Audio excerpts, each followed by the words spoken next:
नमस्कार दोस्तों, आप सभी का स्टॉक इजी में स्वागत है। दोस्तों, कभी भी कोई भी रेड फ्लैग को आपको इग्नोर नहीं करना चाहिए। आज हम जिस रेड फ्लैग के बारे में बात करेंगे, आप उस रेड फ्लैग को बिल्कुल भी इग्नोर मत करिए। वो बात है वर्धमान शेयर के बारे में। यहाँ पे हम कुछ रेड फ्लैग्स देखेंगे जिसको देख के आपको हमेशा डिसीजन लेना चाहिए। अगर आपको कंपनी में कोई भी रेड फ्लैग दिखे तो उसको आप इग्नोर ना करें। उस चीज को आप सोचे और समझे कि कंपनी में अगर रेड फ्लैग है तो हमें इसमें इन्वेस्ट करना है या नहीं करना है। आज हम यहाँ पे सबसे पहले कंपनी के मार्केट कैपिटल को देखते हैं। उसका जो मार्केट कैपिटल 300 करोड़ का है। डेट यहाँ पे जीरो है और कंपनी का जो करंट प्राइस चल रहा है 37.4 चल रहा है। यानी कंपनी अगर आप देखें तो साफ साफ दिख रही है पैनी स्टॉक कंपनी है।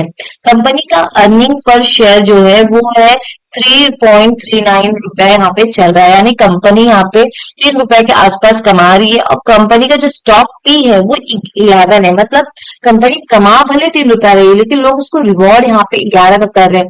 यहाँ पे लोगों को अभी भी लग रहा है ये कंपनी ऊपर जाएगी, इसका जो शेयर प्राइस है ऊपर जाने वाला है और हो सकता है ये जो शेयर है ये मल्टीवेगर यहाँ पे बन जाए।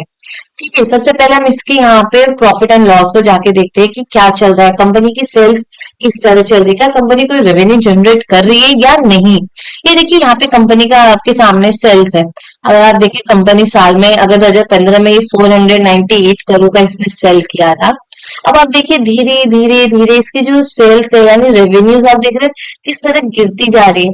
2015 में 498 करोड़ का इसने क्या किया था, रेवेन्यू जनरेट किया था और वही 11 साल बाद कंपनी का 319 करोड़ का रेवेन्यू। आप देख रहे हो कंपनी के रेवेन्यू में 1% की ग्रोथ नहीं है। यहाँ पे कंपनी में कोई ग्रोथ देखने नहीं मिल रही। जहाँ जहाँ से स्टार्ट की थी वो अभी भी वही है। बोले तो उससे थोड़ा नीचे ही आप देख सकते हैं कि कंपनी के रेवेन्यू में कोई ग्रोथ नहीं। मतलब यहाँ पे मैनेजमेंट क्या कर रहा है, यहाँ पे वो क्या बिजनेस चला रहा है। आप सोचिए ना कंपनी की क्या कंडीशन है कि आज वो यहाँ पे पैनी स्टॉक बन गई है। ठीक है, आप देखिए ना कंपनी जब तक कोई रेवेन्यू नहीं जनरेट करेगी तब तक कैसे आप कंपनी में ग्रोथ देखने को मिल सकता है। अब ग्रोथ देखने के लिए भी उनको कैपेक्स करना पड़ेगा। कोई कंपनी है जिसको फ्यूचर में ग्रोथ देखना है, अपने बिजनेस में चाहती है कि मेरी कंपनी एक अच्छी ग्रोथ करे, तो उसके लिए उसे क्या करना होगा, उसे रेवेन्यू जनरेट करना होगा। और रेवेन्यू जनरेट करने के लिए क्या करना होगा, कंपनी को कैपेक्स करना होगा। जब तक आप खर्चा नहीं करोगे एक्स्ट्रा तब तक कैसे कंपनी ग्रोथ करेगी। ग्रोथ करने के लिए भी तो उसको चाहिए उसके अंदर, जैसे आप चाहते हो कि दूर तक गाड़ी जाए तो उसके लिए क्या चाहिए कि आप डीजल डालें, पेट्रोल डालें, जिससे कि गाड़ी काफी आगे तक जाए। तो उसी लिए अगर आप चाहते कंपनी आगे बढ़े तो उसके लिए क्या चाहिए, कंपनी को अच्छा खासा कैपेक्स चाहिए। यहाँ पे इनके आप देखेंगे कंटिन्यू 2015 से अगर देखेंगे 72 करोड़ का कैपेक्स था जो कि मार्च 2026 में 60 करोड़ का बस कैपेक्स रह गया है। मतलब कंपनी खर्चा ही नहीं कर रही है तो कैसे रेवेन्यू जनरेट करेगी। आप देखेंगे उनके फिक्स एसेट भी सेल किए गए हैं तो ऑब्वियस सी बात है यहाँ पे इनका रेवेन्यू गिरना भी कोई बड़ी बात नहीं है कि कंपनी का रेवेन्यू क्यों गिर रहा है। आप देख रहे हैं आप कंपनी जब रेवेन्यू नहीं जनरेट करेगी तो आप कैसे यहाँ पे ग्रोथ की उम्मीद भी रख सकते हैं। अगर आप देखिए इनका EBITDA मार्जिन, इनका EBITDA प्रॉफिट देखेंगे तो वो भी गिरा हुआ है यहाँ पर। और यहाँ पे अगर कंटिन्यू अगर आप देखेंगे इसको चार्ट में लगाएंगे आपको साफ साफ दिखेगा कि डाउन ट्रेंड में आपको देखने मिलेगा कि गिरा हुआ है पूरी तरह से। यहाँ पे देखेंगे इनका अदर इनकम है जो कि बहुत अच्छे से यहाँ पर है। इन्होंने कंटिन्यू हर साल इन्होंने अपना अदर इनकम बना रखा हुआ है। अगर आप देखेंगे यहाँ पे आपको एकदम सरप्राइज करने वाली चीज ये है कि कंपनी भले यहाँ पे 33 करोड़ कमा रही हो, 12 करोड़ कमा रही हो, 27 करोड़ कमा रही हो, लेकिन कंपनी ने डिविडेंड देना नहीं छोड़ा है। और यही चीज है जो कि यहाँ पे रिटेलर्स को अट्रैक्ट करती है। कंपनी भले कुछ कमा रही हो ना, अगर कोई कंपनी डिविडेंड दे रही है तो क्या होता है, इससे रिटेलर्स तुरंत अट्रैक्ट हो जाते हैं चीजों से। अरे कंपनी तो डिविडेंड दे रही है, कंपनी अच्छा कमा रही है, हमको इन्वेस्ट कर देना चाहिए। हर साल कमाई तो होगी लेकिन आप सोचिए ना आपने जो अपना प्रिंसिपल अमाउंट डाला हुआ है वो तो आपको यहाँ पे मिलने का बहुत बड़ा रिस्क बन जाता है। आप सोचिए आपने पैसे तो डाल दिए लेकिन जब यहाँ पे चीजें ग्रोथ ही नहीं कर रही है तो आपके पैसे बढ़ने की उम्मीद यहाँ पे बिल्कुल आप छोड़ ही दीजिए। वो पैसा आपका यहाँ पे डूब जाएगा। तो क्या होता है ऐसी कंपनीज डिविडेंड देके यहाँ पे रिटेलर्स को अट्रैक्ट करती है अपने कंपनी में इन्वेस्ट करने के लिए। क्योंकि आप सोचिए जब आपके अंदर कोई ग्रोथ नहीं है, आपको अपने पैसे को क्या बोलते हैं, जो आपने ये जो आपके प्रॉफिट्स है आप री इन्वेस्ट करिए जिससे आपकी कंपनी की ग्रोथ हो। आपको डिविडेंड अभी देने की कोई जरूरत नहीं है, क्योंकि अभी आपका रेवेन्यू इतना अच्छा नहीं है, आप मैच्योर फेज में नहीं हो, आप यहाँ पे ग्रोथ फेज में हो। तो आपको जरूरत नहीं है डिविडेंड देने की, आपको री इन्वेस्ट करने की जरूरत है, ताकि जो आपके इन्वेस्टर्स हैं उनका पैसा हर साल बनता जाए। ऐसी कंपनीज आपको कभी भी पैसा बना के नहीं दे सकती, वो सिर्फ और सिर्फ आपको डिविडेंड दे सकती है, और एट द एंड क्या होगा, ये पेनी स्टॉक बन जाएगा और आपके जो प्रिंसिपल अमाउंट है वो यहाँ पे डूब जाएंगे। तो ऐसे रिस्क लेने की कोई जरूरत नहीं है। अगर आप देखिए फिक्स असेट, कंपनी ने अपने फिक्स असेट को भी यहाँ पे सेल किया हुआ है। यहाँ पे अगर आप इसके रिजर्व को देखेंगे तो इसके रिजर्व भी कंटिन्यू कम हुए हैं। आपको नहीं लग रहा है कि काफी ज्यादा यहाँ पर एक रेड फ्लैग बनता जा रहा है कि कंपनी रेवेन्यू नहीं जनरेट कर रही, कंपनी डिविडेंड दे रही है, जब वो रेवेन्यू नहीं जनरेट कर पा रही है ठीक से, तो उसको यहाँ पे डिविडेंड देने की क्या जरूरत है, वो अपने अंदर इन्वेस्ट करे, ग्रोथ करे कंपनी को।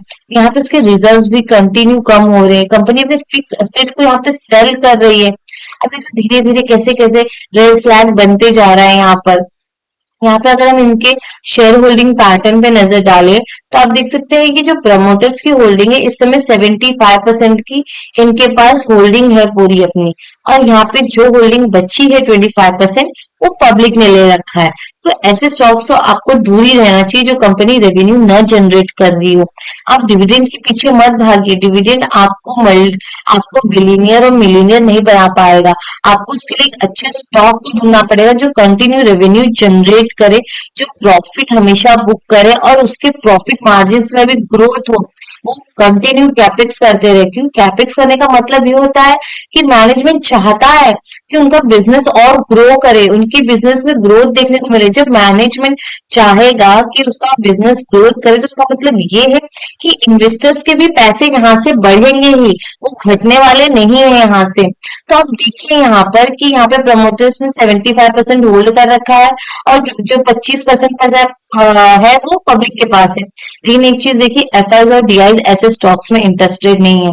अगर आप जाके देखेंगे तो एफआईज डीआईज अगर इस समय आप देखेंगे, फार्मा, हेल्थ केयर, और अगर आप देखेंगे इंफ्रास्ट्रक्चर, ऐसे सेक्टर्स में अगर आप जाके अपनी नजर डालेंगे तब आपको पता चलेगा वो ऐसे स्टॉक्स में इंटरेस्टेड है, ऐसे सेक्टर्स में इंटरेस्टेड है। चलिए हम इसके चार्ट को जाके देखते हैं। अगर आप यहाँ पे देखिए इसके चार्ट को, तो इसका अगर लाइफ टाइम हाई हम देखें यहाँ पर, तो वो है यहाँ पे 71.80, यानी आप पकड़ लीजिए मोटा मोटी 72 रुपया इसका जो है वो यहाँ पे इसका हाई था। इसका लाइफ टाइम हाई बना के ये शेयर तुरंत नीचे आ गया है, और इस समय 37.37 पे है। ठीक है, अगर आप यहाँ पे नजर डालें तो यहाँ पे इसने सपोर्ट लेके ये ऊपर की ओर गया यहाँ से। अब देखिए यहाँ पे इसकी एक बार प्राइस आई थी, फिर यहाँ से ऊपर गया, और यहाँ इस अपने सपोर्ट के आसपास आते ही प्राइस यहाँ से रिटर्न ऊपर जाने की कोशिश कर रहा है। अब आपको क्या लगता है, ये कोशिश कर तो रहा है लेकिन इसको जाने मिलेगा बहुत मुश्किल है। आप देखिए सबसे पहले तो ये जो रेसिस्टेंस है ना, ये रेसिस्टेंस इसको यहाँ पे नीचे की ओर ले जाएगा। आप देखिए यहाँ पे आते ही कितना 4 वीक प्राइस इसी फेज में फंसा रह गया। देखिए यहाँ पे इसको क्या फेस करना पड़ा, सेलिंग, सेलर्स बैठे हैं ना यहाँ पर। अब ये सेलिंग यहाँ से होना बहुत, अब यहाँ पे आपको सेलिंग बस देखने में, देखिए इस फेज में भी आपको सेलिंग देखने मिलेगी। आपको बस ऊपर की और ना सिर्फ सेलिंग देखने मिलेगा कि प्राइस को ऊपर जाना मुश्किल हो जाएगा। देखिए ये देखिए हर जगह सेलिंग है, मतलब प्राइस के हर एक मोड़ पर यहाँ पे आपको सिर्फ और सिर्फ सेलिंग देखने मिलेगा। देखिए यहाँ पे प्राइस काफी समय इसने बिता दिया है इस रेंज में। देखिए ये इस फेज में बस सेलिंग हुई, प्राइस जब भी ऊपर आ रही है सेल हो जा रहा है, जब भी ऊपर आ रही है सेल आ रहा है, मतलब सेलर एक्टिव बैठे हैं सेलिंग करने के लिए। और बायर्स कौन बन जाएगा फिर एट द एंड, यहाँ पे एट द एंड बायर्स बन जाएंगे रिटेलर्स। तो ऐसे स्टॉक से आपको बचना है ना, कि उसमें जाके आपको इन्वेस्ट कर देना है कि फ्यूचर में हम और अमीर बन जाएंगे, ये स्टॉक मल्टी बैगर बन जाएंगे। नहीं, ऐसे स्टॉक्स को आप इग्नोर करिए, आप जाके देखिए ऐसे ब्लू चिप स्टॉक्स को, देखिए उनको पहले आप एनालाइज करिए, देखिए कंपनी ने कैसे ग्रो किया है। जब आपको समझ आ जाए कि कंपनी कैसे ग्रोथ करती है, कैसे मैच्योर बनती है, तब जाके आप अपने लिए एक अच्छा स्टॉक ढूंढ सकते हैं। आपको हमेशा अच्छे स्टॉक्स में ही इन्वेस्ट करना, जो क्वालिटी स्टॉक्स होते हैं ना, अगर आप उसमें इन्वेस्ट करेंगे तो क्या होगा आपको पता है। आप मानिए कि आज बाजार गिर रहा है, हर एक स्टॉक गिर रहा है, निफ्टी 50 सब कुछ गिर रहे हैं, उसके साथ ए स्टॉक भी गिर रहा है। एक ए स्टॉक है और एक बी स्टॉक है। बी स्टॉक जो है पेनी स्टॉक है, और जो सी स्टॉक है वो क्वालिटी स्टॉक है। अब ये गिर रहे हैं, मार्केट गिर रहा है, सारे स्टॉक्स गिर रहे हैं। तो यहाँ पे अगर आप देखेंगे तो क्वालिटी स्टॉक भी गिर रहा है, क्योंकि पूरा मार्केट ही गिर रहा है। और यहाँ पे अगर आप देखेंगे तो पेनी स्टॉक भी गिर रहा है, ठीक है। लेकिन जब मार्केट ऊपर जाने लगेगा, निफ्टी 50 हर एक स्टॉक्स जब ऊपर जाएंगे ना, तो सबसे पहले जो क्वालिटी स्टॉक है ना, ये भागने लगेगा। ये भागने लगेगा। अब इसको पकड़ना मुश्किल है आपके लिए, क्योंकि ये क्वालिटी स्टॉक है ना। जब ये नीचे आया ना, जो स्मार्ट इन्वेस्टर्स ट्रेडर होते हैं, जो smart short term swing trader होते हैं, जो बड़े बड़े एफआईजीआईज होते हैं, वो ये अपॉर्चुनिटी मिस नहीं करेंगे।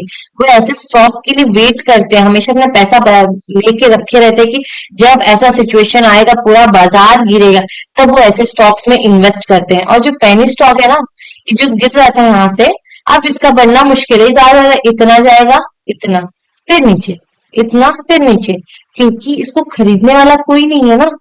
यहाँ पे कोई इसको नहीं खरीदेगा, यहाँ पे बस इसको रिटेलर खरीद रहा है। रिटेलर खरीद रहा है, जो स्मार्ट ट्रेडर इन्वेस्टर्स हैं, जिन्होंने इन्वेस्ट किया है, जिसको देख के आप इन्वेस्ट करने गए थे, अब वो यहाँ पे कर रहे हैं सेलिंग। तो आप ऐसे ट्रैप में फंसे मत। ऐसे ट्रैप से आप दूर रहें। जैसे ही आपको कोई रेड फ्लैग्स दिखे, ऐसे स्टॉक से आप तुरंत दूर हो जाइए। तो दोस्तों, आजकल नहीं रुकते। अगर वीडियो आपको यूजफुल लगा है तो लाइक, कमेंट, सब्सक्राइब जरूर करें।